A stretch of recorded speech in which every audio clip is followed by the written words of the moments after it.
Hard drinking, hard living often is glamorized in country music, but the truth is that life can be far from glamorous. Fox 17 News' Dennis Ferrier with the story tonight of two Nashville songwriters who share a love of music and a fight with addiction.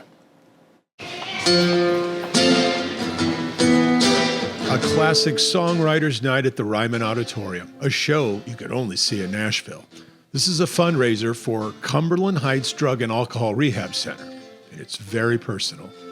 Dylan Altman is a big-time songwriting talent with 3 #1 singles, but it was overshadowed by his big-time drinking problem. I mean, I drank a long time, but I had a solid 12 years where it was really rough. And the last 5-6 years were just daily. That reached rock bottom in 2019 when Dylan blacked out at the Nashville airport after fighting with a TSA officer.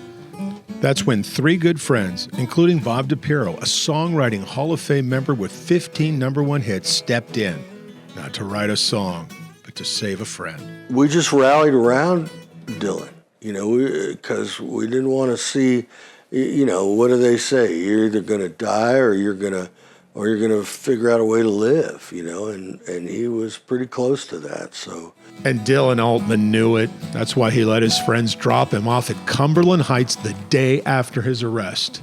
I was beaten. I got to be honest, man. At that moment, I was sitting in my chair, and I'm sitting there. It's hard to argue your case with a fat lip and handcuff marks on your wrist. And it's hard to argue with Bob DiPiero, not because he's a famous songwriter, because he's a recovering alcoholic, now sober for 22 years, a role model with a guitar and a song of restoration.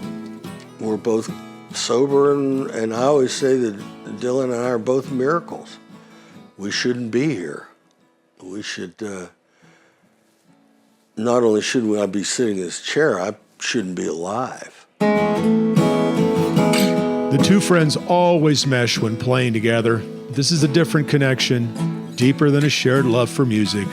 It is a shared decision to change direction, and that changes everything. So I'm a better father, I'm a better son, I'm a better brother and friend and musician and writer. Everything that I was doing before, I do better. That was great, man. Next month, it will be 5 years sober for Dylan Altman. Starting to feel like it's in the rearview mirror. A different life ago. I'm Dennis Ferrier, Fox 17 News, your Code Red station.